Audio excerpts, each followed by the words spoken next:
There's something deeply satisfying about being able to multiply numbers in your head. Most people reach for a calculator the moment they see anything beyond basic arithmetic.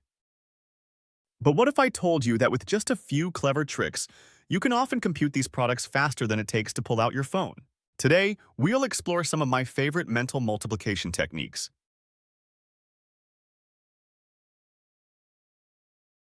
Let's start with what might be my favorite multiplication trick of all time: multiplying any two-digit number by 11.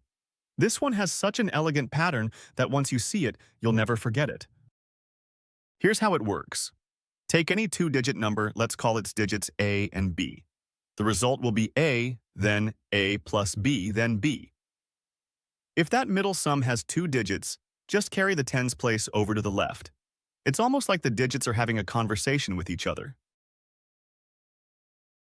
Let's see this in action with 43 times 11. First, we identify our digits, 4 and 3. Now watch what happens when we create some space between them. Now comes the magic part, filling in that gap. We simply add the original digits together. 4 plus 3 gives us 7. And there you have it.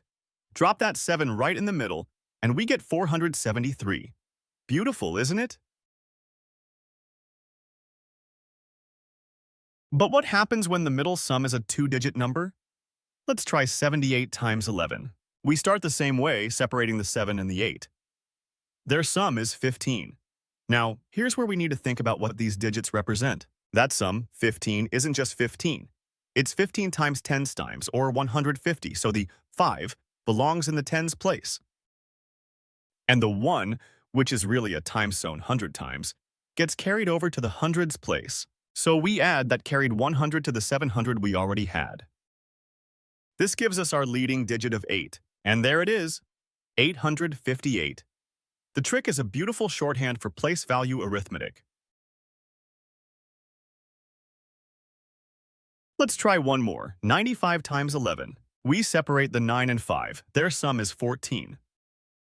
The 4 goes in the middle, and we carry the 1 over to the 9.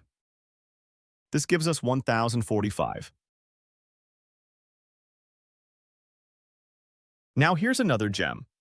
A lightning-fast way to square any number ending in 5. This trick is so clean it feels like cheating. The reason this isn't just a random rule is rooted in algebra. A number like n5 is really 10 times n plus 5. If you square that algebraic expression, the terms naturally rearrange themselves into n times n plus 1 times 100 plus 25. The pattern we see is a direct consequence of the structure of algebra. Let's see this magic in action with 35 squared. The digit before the 5 is 3. The next number up is 4, so we multiply 3 times 4. That gives us 12. Now, for the satisfying part, we just tack 25 onto the end. And boom! 1,225. Try timing yourself doing this the traditional way versus this method. Let's try another one. 85 squared. 8 comes before the 5, so we multiply 8 by its successor, 9. 8 times 9 gives us 72. Attach 25 to the end, and we get 7,225. Once you internalize this pattern, these calculations become almost automatic. This even works for larger numbers like 105 squared. We take the number before the 5, which is 10, and multiply it by 11. That gives us 110. Then we append 25 to get 11,025. Now let's talk about one of my favorite algebraic shortcuts: multiplying by numbers made entirely of nines. This one's all about seeing 9 as 10 minus 1. The key insight is that multiplying by 9 is the same as multiplying by 10 and then subtracting the original number. Similarly, multiplying by 99 is like multiplying by 100 and subtracting the original. It's a beautiful example of how algebra can simplify arithmetic. Let's see this in action with 67 times 9. Rather than attacking 9 directly, we'll multiply by 10 first, then subtract the original 67. This is equivalent to 67 times the quantity, 10 minus 1. Now, How do we compute 670 minus 67 in our heads? Instead of subtracting 67 directly, let's subtract a rounder number, 70. 670 minus 70 is just 600. But we've subtracted 3 too many, so we simply add that 3 back. The result is 603. The same logic applies to 42 times 99. We can rewrite 99 as 100 minus 1. This distributes to 42 times 100 minus 42. 4,200 minus 42. The result is 4,158. The same principle applies to multiplying by 999. We rewrite it as 23 times 1,000 minus 1. This becomes 23,000 minus 23. The result is 22,977. Here's where things get really elegant. Sometimes you can spot when two numbers are symmetric around some nice round number, and that opens the door to the difference of squares formula. The key to using this is to find the midpoint between your two numbers, which you can find by simply averaging them. For 28 and 32, the average is 30. It's crucial to note, however, that this works cleanly only when both numbers are even or both are odd, ensuring the midpoint is a whole number. This method is about spotting symmetry, and that symmetry is your gateway to a much simpler calculation. Consider the product of 28 and 32. Observe that 28 is 30 minus 2, and 32 is 30 plus 2. This expression fits the difference of squares pattern. This simplifies to the square of 30 minus the square of 2, which is 900 minus 4. The final answer is 896. Let's apply this to 57 times 63. These numbers are equidistant from 60. 57 is 60 minus 3, and 63 is 60 plus 3. This sets up the difference of squares identity again. We calculate the square of 60 minus the square of 3. This is 3,600 minus 9, resulting in 3,591. Let's try 39 times 41. These numbers are symmetric around 40. This simplifies to 40 squared minus 1 squared, which is 1,600 minus 1. The final answer is 1,599. This fundamental method uses the distributive property to simplify multiplication. For 58 times 7, the art here is to see 58 not just as itself, but as something close to a round number. We could see it as 50 plus 8, or perhaps even more elegantly as 60 minus 2. Both paths lead to the same answer, but one might feel easier in the moment.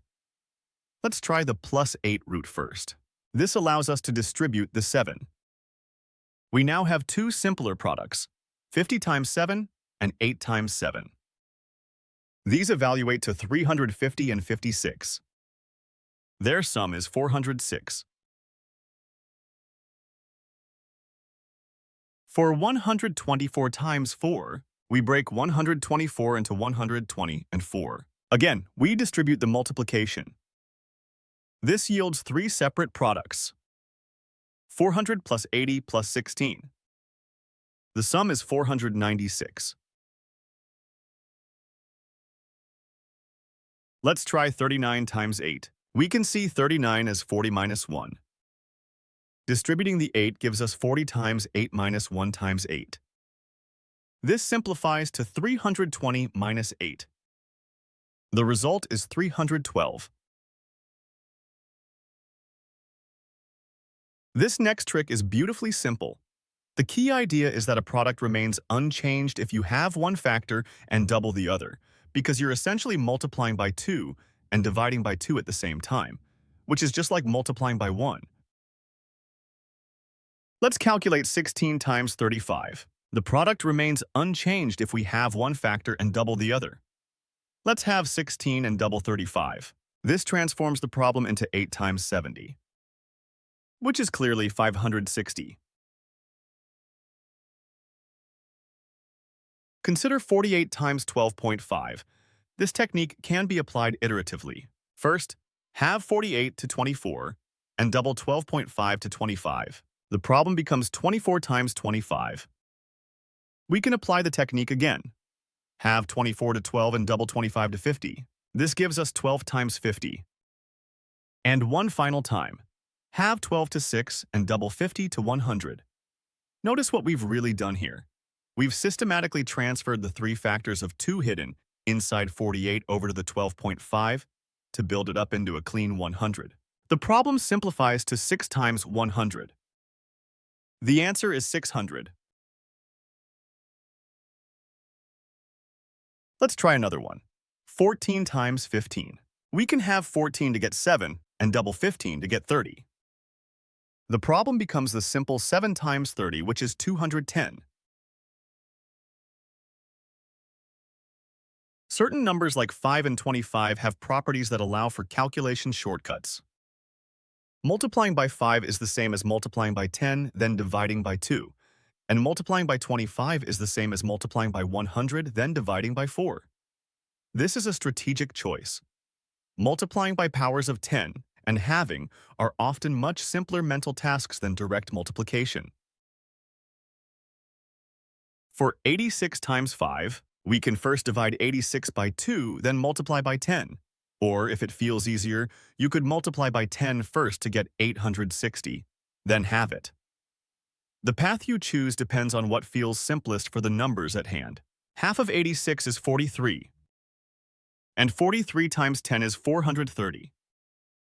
The result is 430.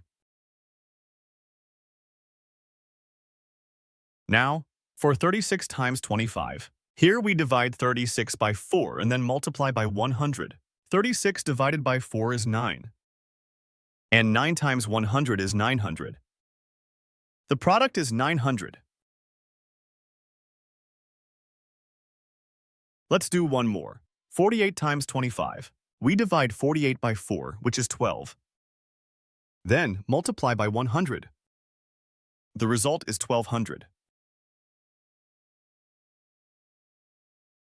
Now, for the final and most important step, combining these ideas. The real power of mental math comes from seeing how these techniques can work together to simplify what looks like a difficult problem. Let's tackle a more complex problem. 84 times 49. This looks intimidating, but we can reframe it. 49 is just 50 minus 1. This allows us to use the distributive property. This becomes 84 times 50 minus 84. Now, how do we calculate 84 times 50?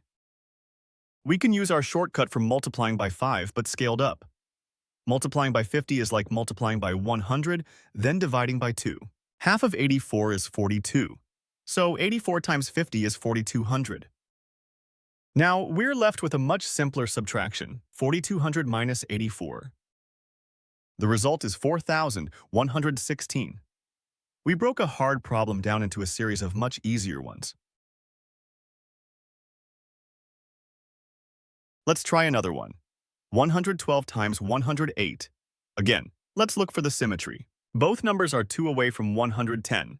This is a perfect setup for the difference of squares. This simplifies to 110 squared minus 2 squared. We know 2 squared is 4, but what's 110 squared? We can think of this as 11 squared times 10 squared. 11 squared is 121, so 110 squared is 12,100. Now we subtract 4. And we get our final answer, 12,096. This is the art of mental math, choosing the path of least resistance. And there you have it. What I hope you see is that these aren't just a random collection of tricks. They are all different windows into the same beautiful underlying structure of arithmetic.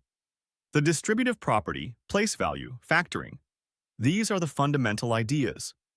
The real goal isn't to memorize a dozen shortcuts, but to develop an intuition for which perspective makes a given problem easiest to solve. If you enjoyed this way of thinking, consider liking and subscribing for more. Until next time, keep exploring.